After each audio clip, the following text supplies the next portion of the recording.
साथियों नमस्कार, स्वागत है आप सभी का आपके इस YouTube चैनल टारगेट विद आशु पर। तो कैसे हैं प्यारे साथियों, उम्मीद एकदम शानदार होंगे और जबरदस्त होंगे। तो आज का टॉपिक रहेगा प्रेजेंट परफेक्ट टेंस से संबंधित। यदि प्रेजेंट परफेक्ट टेंस का कोई भी वाक्य अगर लिखा है तो उसका पैसिव वॉइस कैसे बनाएंगे। तो हेडिंग डालो प्रेजेंट परफेक्ट टेंस। तो अगर अभी तक आप लोग मेरे इस YouTube चैनल टारगेट विद आशु को सब्सक्राइब नहीं किए हैं या चैनल पर पहली बार आए तो चैनल को सब्सक्राइब कीजिए, वीडियो को लाइक कीजिए और कमेंट के माध्यम से बताइए कि जो क्लासेस लगातार हम दिन प्रतिदिन आपको दे रहे हैं ये क्लासेस आपको कैसी लग रही हैं, इससे आपका क्या बेनिफिट हो रहा है। तो आप लोग अपने मित्रों के साथ जरूर शेयर कीजिएगा। चलो टॉपिक लिखो भैया, आज का क्या है? प्रेजेंट परफेक्ट टेंस रहेगा। मतलब इसमें जो है कोई भी वाक्य प्रेजेंट परफेक्ट टेंस का है तो उसका पैसिव वॉइस कैसे बनेगा। यानी इससे पहले हम प्रेजेंट इंडेफिनिट टेंस और प्रेजेंट कंटीन्यूअस टेंस पर चर्चा कर चुके हैं, आपको बता चुके हैं 2 क्लास में। तो हेडिंग डालो प्रेजेंट परफेक्ट टेंस। देखो इसकी पहचान मैंने क्या बताया था, वर्ब के साथ क्या होता था, चुका है,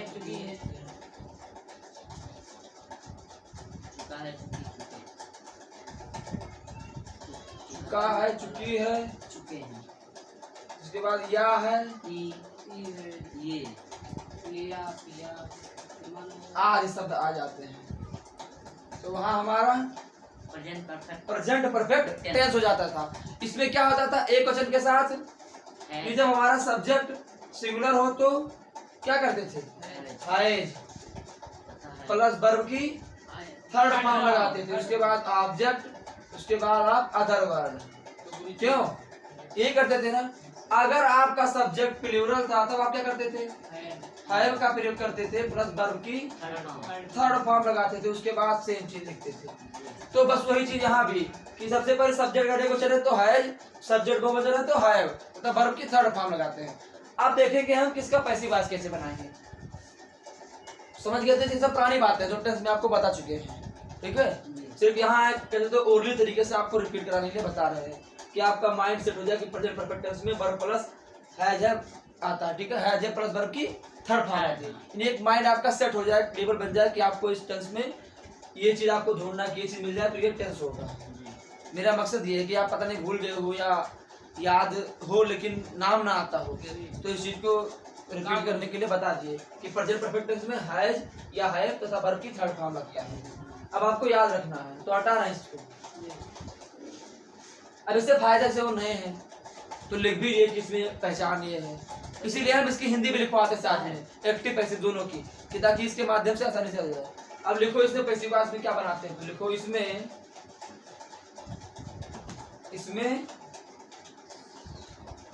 लिखो इसमें हैव बीन और हैव बीन का प्रयोग करते हैं। हाँ, हैज बीन और हैव बीन का प्रयोग करते हैं।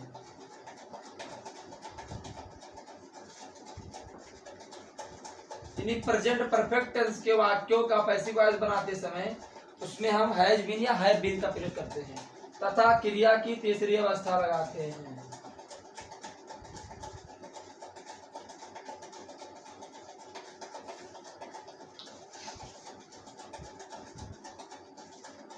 क्रिया की तीसरी अवस्था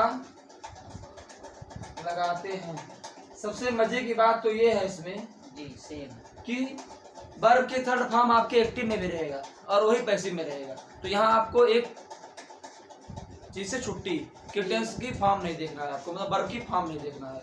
जो थर्ड फॉर्म वहां दी जाएगी वही थर्ड फॉर्म यहाँ लगा देना है। तो चलो अब देखेंगे इसका पैटर्न कैसा रहेगा। तो एक्टिव का पैटर्न आपका कैसा रहेगा, सब्जेक्ट हैज या हैज बीन सिर्फ हैज या हैव प्लस वर्ब की third form plus object plus other. अब इसका पैसिव कैसे बनेगा, पैसिव का पैटर्न देख लो। इसमें ए ऑब्जेक्ट यहाँ सब्जेक्ट बनकर आएगा, तो ये ऑब्जेक्ट यहाँ सब्जेक्ट का काम करेगा। प्लस इस ऑब्जेक्ट के अकॉर्डिंग हैज या हैव का प्रयोग करेंगे। Has have been plus been क्रिया की थर्ड फॉर्म प्लस वर्ब की थर्ड फॉर्म जो यहाँ वही यहाँ लिख देंगे। ठीक, ऑब्जेक्ट के लिए उसके बाद बाई, और बाई के बाद ये एक्टिव वाला सब्जेक्ट यहाँ, ये ऑब्जेक्ट का काम करेगा यहाँ पर। ये आपका पैटर्न रहेगा पैसिव का, और ये पैटर्न आपका एक्टिव का। ये पैटर्न लिख लो क्योंकि इसी के अकॉर्डिंग आपके सारे चेंजेस होंगे। तो प्रेजेंट परफेक्ट टेंस का जब पैसिव वाला से आप बनाएंगे तो उसमें हैज बीन और हैव बीन का प्रयोग करेंगे तथा क्रिया की तृतीय अवस्था तो हर पैसिव वाला में लगती है। ठीक है, तो एक्टिव का पैटर्न कैसा रहता है? सब्जेक्ट प्लस सब्जेक्ट के अकॉर्डिंग हैज या है, उसके बाद वर्ब की third form object other word. Passive बनाएंगे, एक्टिव का ऑब्जेक्ट पैसिव में सब्जेक्ट बनेगा, उसके बाद इस ऑब्जेक्ट के अकॉर्डिंग हैज या हैव का प्रयोग करेंगे, वर्ब की थर्ड फॉर्म, उसके बाद बाय लगाकर इस सब्जेक्ट को वहां ऑब्जेक्ट बना देंगे, बस अदर वर्ड बाद में जोड़ देंगे। देखो इतना, फिर कुछ एग्जांपल कराएं।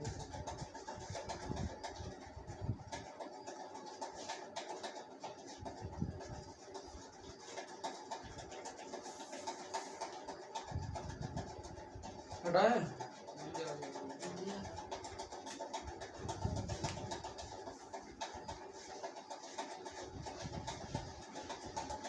चलो कोई हिंदी में एग्जांपल बताओ तुम, दीपक जरा एक एग्जांपल प्रेजेंट परफेक्ट टेंस में।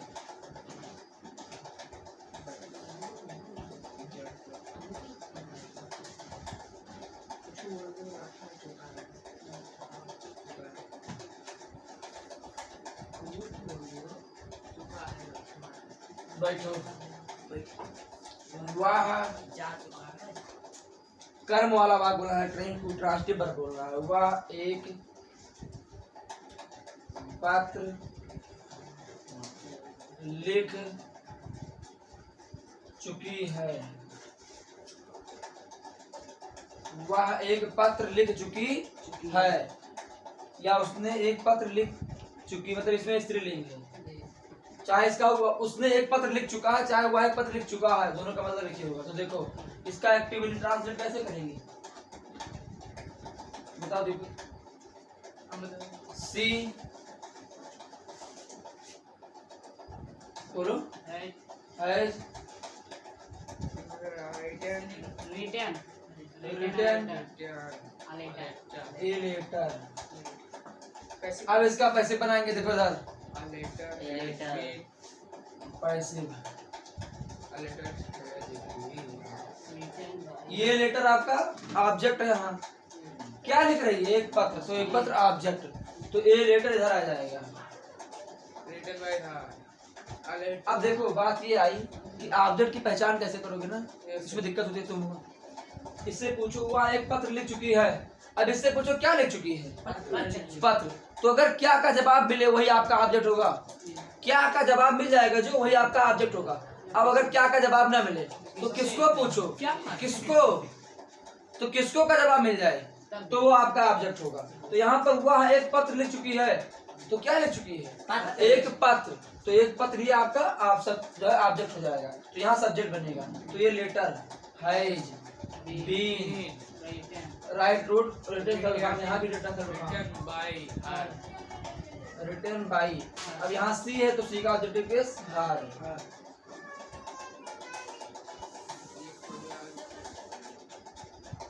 अगला वाक्य लिखो।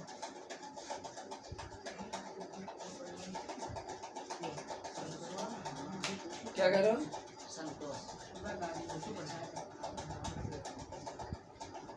वह एक सांप मार चुके हैं।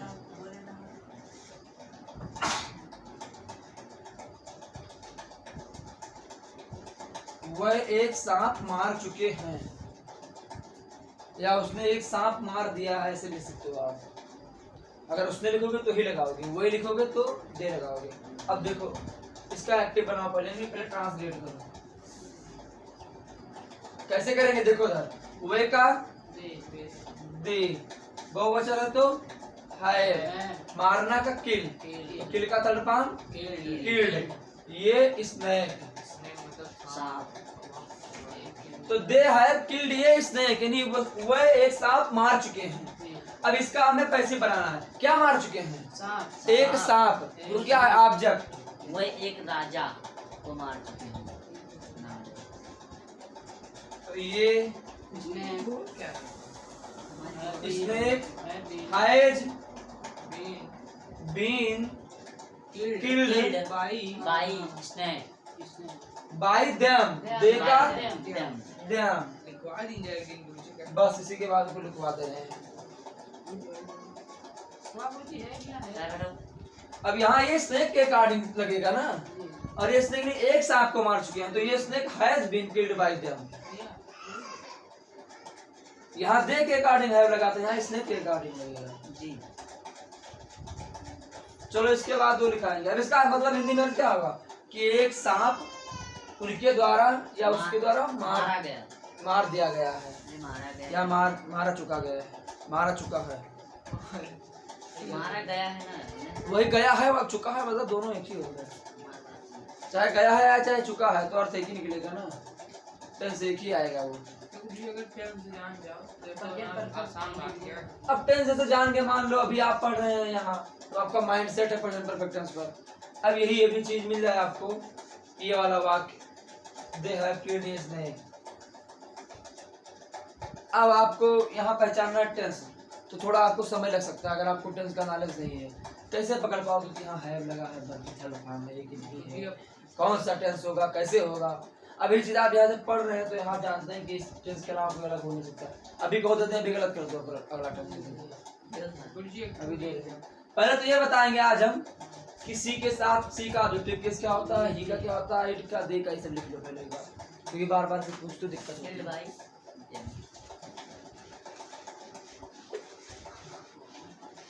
हटा है?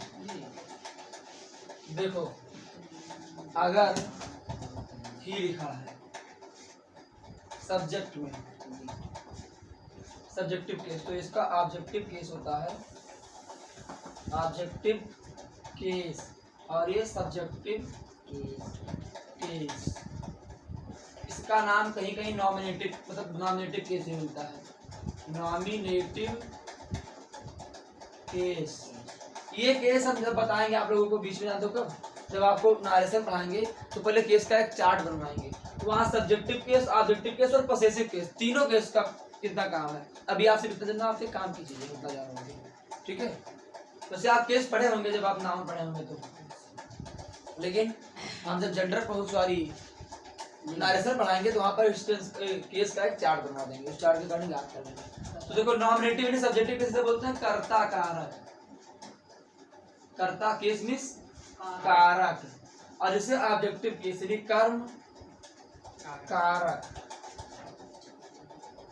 अब देखो अगर ही सब्जेक्टिव केस में है तो इसका ऑब्जेक्टिव केस हिम होगा, सी है तो हर होगा, इट है तो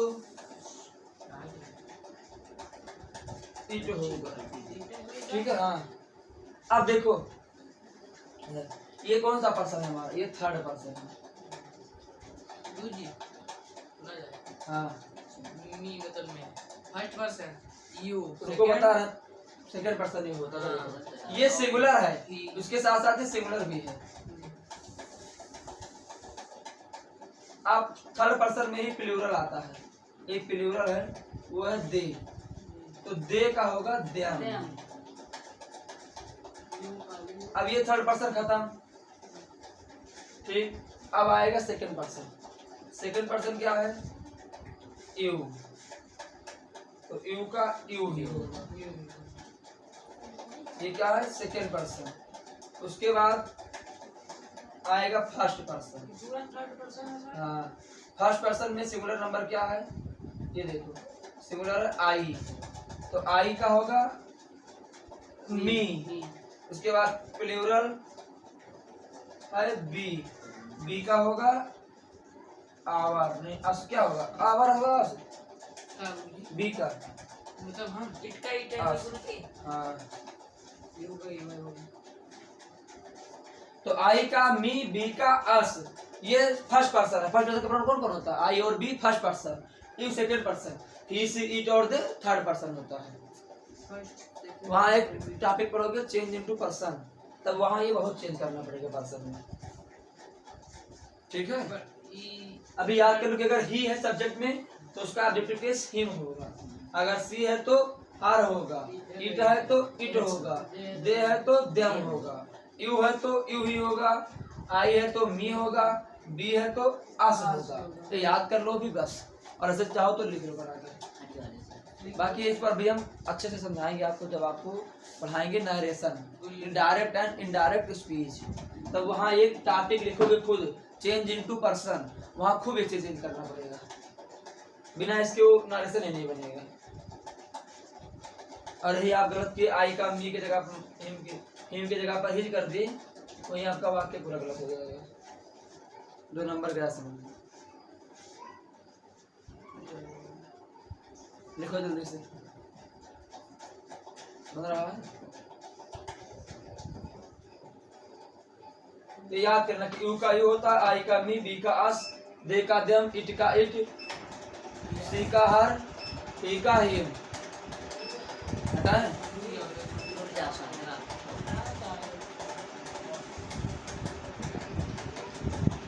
इसे सब्जेक्टिव केस या नॉमिनेटिव केस दोनों बोलते, ध्यान रखना।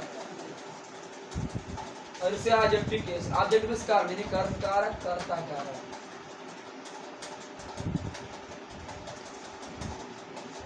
ये जो नहीं बोल रहे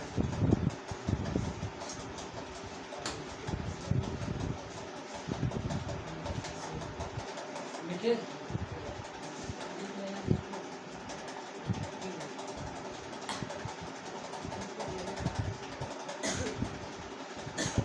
चलो देखो, अब जैसे प्रेजेंट परफेक्ट से कोई वाक्य नेगेटिव में लिखा हो तो उसका आप कैसे पैसिव वाक्य बनाएंगे। जैसे कोई वाक्य लिखा है, मान लो कि वह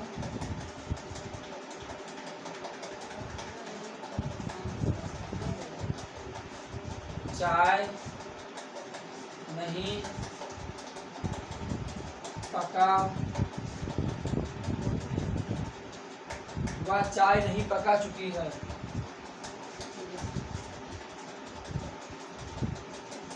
वह चाय नहीं पका चुकी है। शी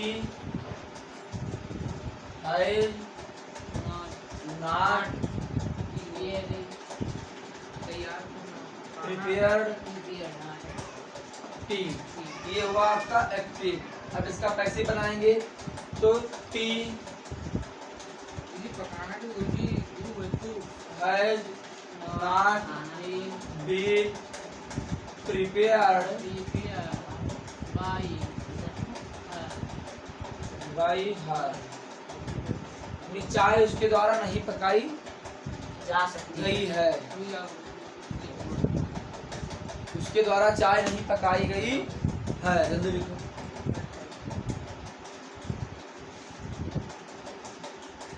मुझे इंग्लिश में इंग्लिश दिखाओ जाए वही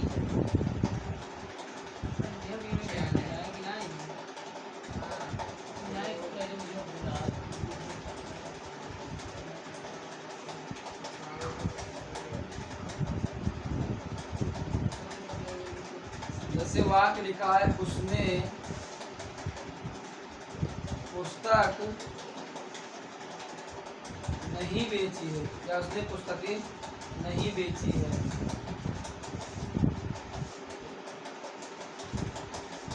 उसने पुस्तकें नहीं बेची हैं, तो क्या बनेगा इसका अर्थ?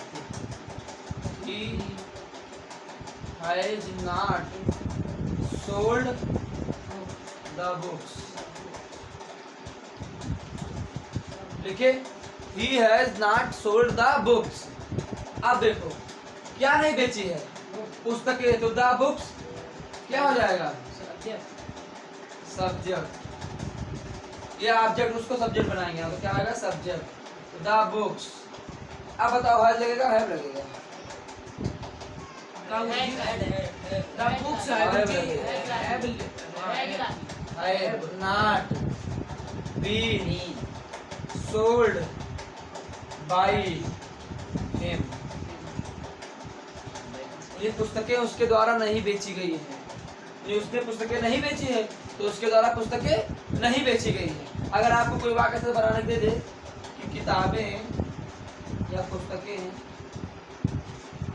उसके द्वारा नहीं बेची गई है,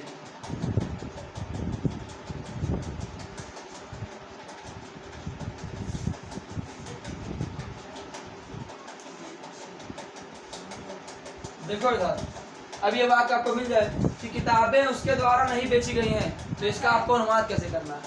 किताबें इन द बुक्स डी के मात्रा है। हाँ, तो ये भी वही टेंस है। क्या बोले हैं? या ई ये कुछ भी आ जाए, इंग्लिश में क्या आया अभी लिखवाने तो लास्ट में ये ई है, ये बड़ी की मात्रा। अगर सिर्फ बेची आ जाए तो पास्ट इंडेफिनिट टेंस, बेची गई है या बेची गई सिर्फ तो पास्ट पर इंडेफिनिट, और अगर गई है लग गया तो प्रेजेंट परफेक्ट हो जाएगा। जी मैंने बताया था ना, लिया है, दिया है, पिया है, खाया है, या है, ई है, ये है, कुछ भी आ जाए, या चुका है, चुकी है, सब इसमें प्रेजेंट परफेक्ट में आ जाएगा। तो द बुक्स हैव नॉट, ये वाला बनेगा बीन सोल्ड उसके द्वारा बाई हिम, ये आपको बना देना रहेगा। ठीक है, तो अगर हम आपको मान लो पैसे में दे रहे हैं, किताबें उसके द्वारा नहीं बेची गई हैं, तो आप लोग अनुवाद कर लोगे इसका? ठीक। जैसे ये वाक्य दिया कि किताबें उसके द्वारा नहीं बेची गई हैं, तो इसका अनुवाद तो कर लोगे ना? The books have not been sold by him.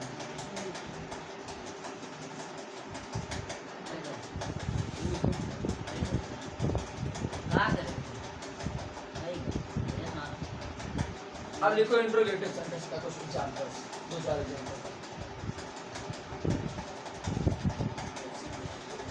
जैसे पूरा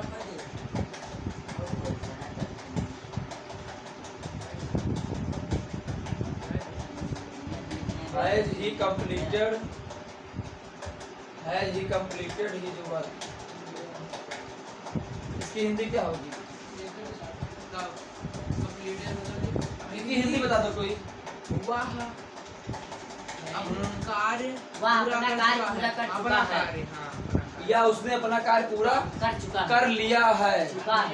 कर लिया है लिखो, चाहे चुका कितनी बार बताया। अगर इसकी हिंदी क्या है बताओ आप, तो हिंदी कैसे बताओगे? है इसके लिए क्या?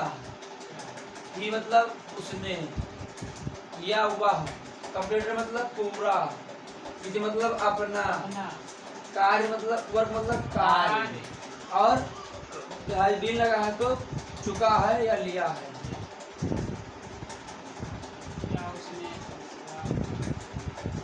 तो क्या उसने अपना कार्य पूरा कर चुका है या कर लिया है, कुछ भी लगा सकते हैं, तो ये इसकी हिंदी होगी।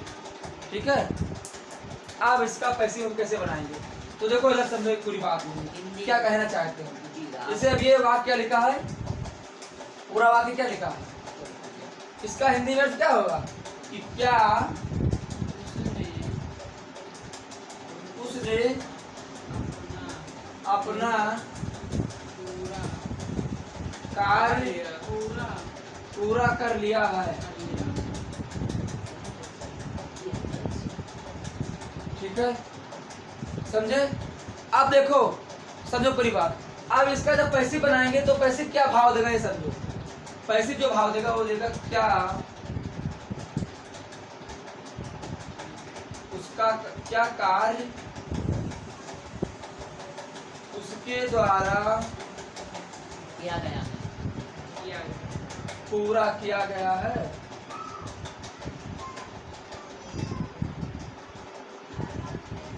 ये इसका भाव देगा। अब हम इसी का अगर ट्रांसलेट कर दें तो हमें इसका पैसे बनाना जरूरी है, अपने आप पैसे बन जाएगा। जैसे क्या के लिए, अब यहाँ हिज वर्क, तो यहाँ है his work been completed by him.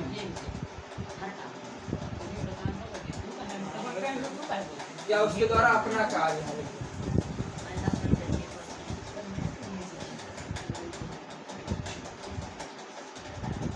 अब इसका भाव क्या था कि क्या उस अपना कार्य बीन कंप्लीट पूरा किया गया बाई हिम उसके द्वारा। समझे नहीं समझे मेरी बात? क्या कहना चाह रहे हैं इस बात? मतलब हम ये कहना चाह रहे हैं कि अगर कोई भी वाक्य आपको ऐसा लिखा मिल जाए तो उसका भी आप ट्रांसलेट ऐसे कर ले जाए। ये समझाने का मेरा मतलब है। ठीक, तो has he completed his work, इसका पैसे बनाएंगे has his work been completed by him question mark. हाँ लिख लो, हिंदी भी लिख लो। ये इसकी हिंदी होगी, ये इसकी एक्टिव लिखा है, ये पैसिव लिखा है। जल्दी लिखो, समझ आ रहा है? समझ जो कहना चाहते थे उसमें लिखो जल्दी।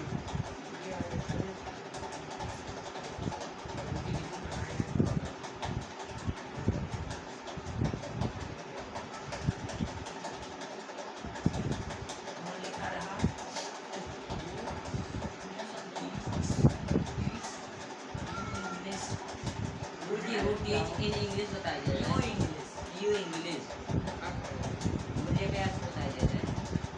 Who teach in English? English कौन पढ़ाता है? तुमको जो तुमको टू टीच इंग्लिश तुमको कौन पढ़ाता है? युवा पढ़ाता है। अंग्रेजी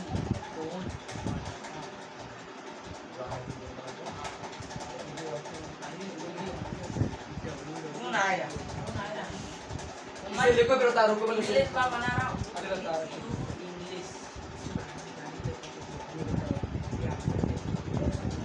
बताएं नहीं। प्रेजेंट इंडेफिनिट टेंस होगा वो।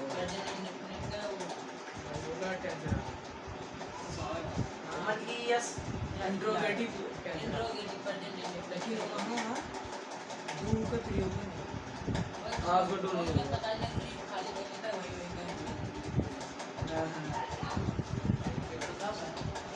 अरे वाह ये रहा होगा देखो। वो है नहीं गुरुजी, हम बताए जो गुरुजी लिखा है वो है तुम्हें अंग्रेजी कौन पढ़ाता है? यही रहा होगा ना, रुक जाओ हमने। ऐसे ही वाक्य रहा होगा, यही वाक्य है। अंग्रेजी अरे तुमको अंग्रेजी कौन पढ़ाता है? पढ़ाते हैं कुछ भी करो। पढ़ाते हैं या पढ़ाता है या पढ़ाते हैं? वो दोनों एक ही होगा तो क्या इसका मतलब क्या? हाँ गुरुजी,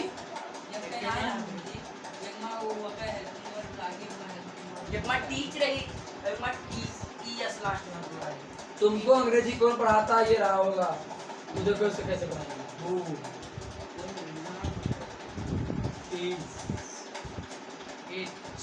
इंग्लिश बस यही बात।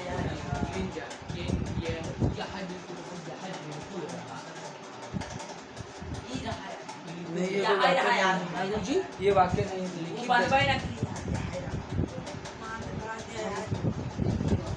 वो बात नहीं है।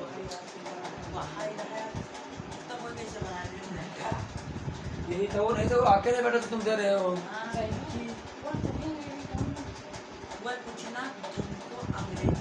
तो ये बता दीजिए गुरुजी, ये वहाँ का है डूम आएगा।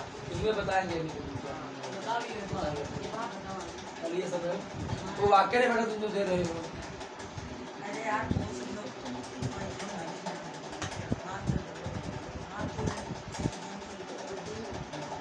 उसे हटाएं।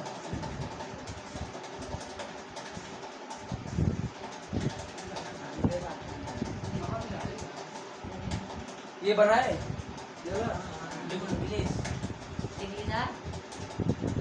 अंग्रेजी कौन पढ़ाता है? ये ऐसे हो गया। ये बताएं लिख दी बात। ये अभी को नहीं बता रहा।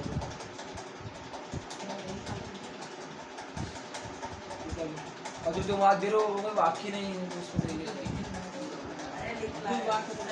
हाँ तो तो ये मत यहाँ पर एक ही मांगता तो पहले वाक्य लिखवाना तो दिखाना है मुझे, पता नहीं क्या पूछो तो हो जाता है।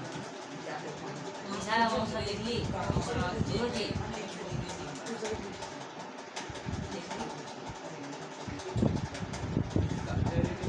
देखो अगर ये है कि तुमको अंग्रेजी कौन पढ़ाता है तो ये क्वेश्चन है, और तुमको अंग्रेजी कौन पढ़ाते हैं तो यहाँ हाँ, सही तो वो लगेगा बस, हाँ यहाँ ये सही लगेगा बस, Yes, दो क्वेश्चन हो जाएगा। तो हाँ, वो तो टीच वही- न्यू इंग्लिश बस तुम तो मार्क क्या दिए हो कि भाई तुमको वो तो वाक्य नहीं बैठ रहा है, यही वाक्य अगर आ जाए तुमको ये क्या ही ध्यान है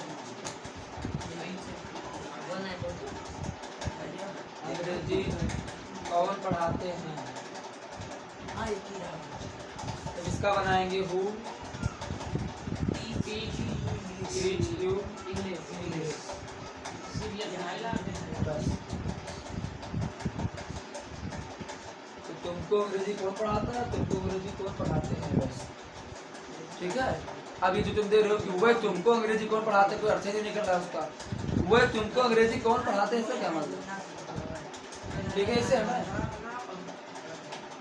ये सब नाली मेरा मतलब डाल देते आगे बढ़ो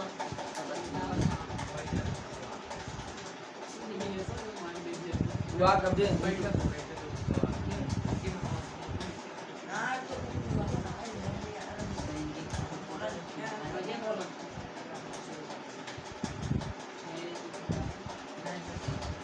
हैज द सर्वेंट विवाह के क्या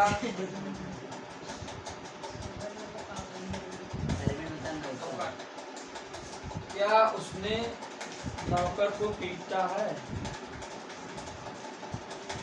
अगर ये वाक्य लिखा है तो उसका अंग्रेजी में बात कैसे करोगे, has he beaten the servant, ये तो होगा क्यों। अब इसका पैसे कैसे बनाएंगे, 10 रुपए है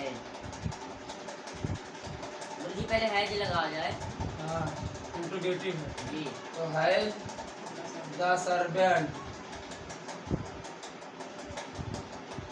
been been beaten weekend by by been been, second है लिखो जल्दी करो। ये लिखा है क्या उसने नौकर को पीटा है IC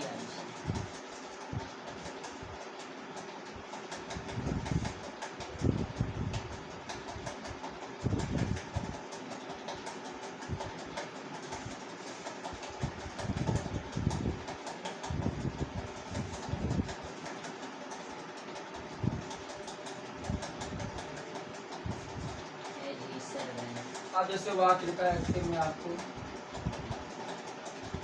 Y has he plucked the flowers, why has he plucked the flowers, तो इसका पैसे कैसे बनाएंगे, वाई को वैसे लिख देंगे, फिर द फ्लावर्स के अकॉर्डिंग क्या बहुवचन है ये ना, यहाँ हैव लगेगा, have the flowers been plucked by him, समझे। वह फूल क्यों तोड़ा है, तो फूल जो है उसके द्वारा क्यों तोड़ा गया है, बनाए 2 कितने मिनट देखोगे,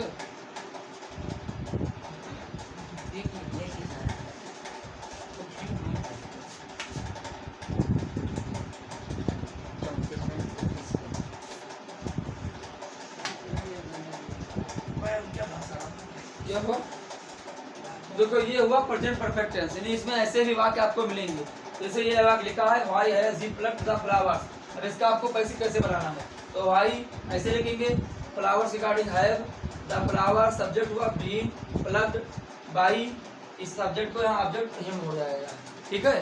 तो ये रहा हमारा प्रेजेंट परफेक्ट टेंस से संबंधित क्लास।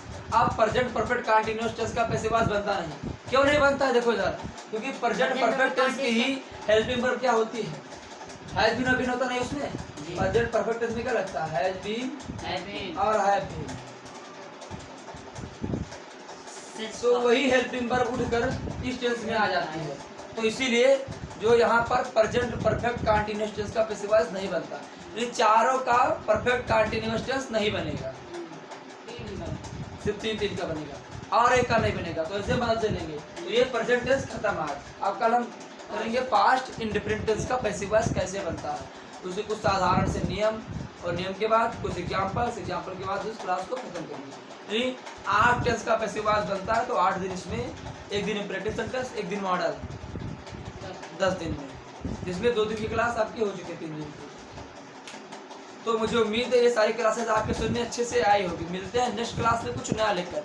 तब तक के लिए आप सभी लोग स्वस्थ रहें, व्यस्त रहें और लक्ष्य की प्राप्ति के लिए अग्रसर रहें। आपका दिन शुभ हो। मेरी वीडियो को लास्ट तक मेरे साथ इस अंतिम समय तक बने रहने के लिए आप सभी का तहे दिल से धन्यवाद। आपका दिन शुभ हो।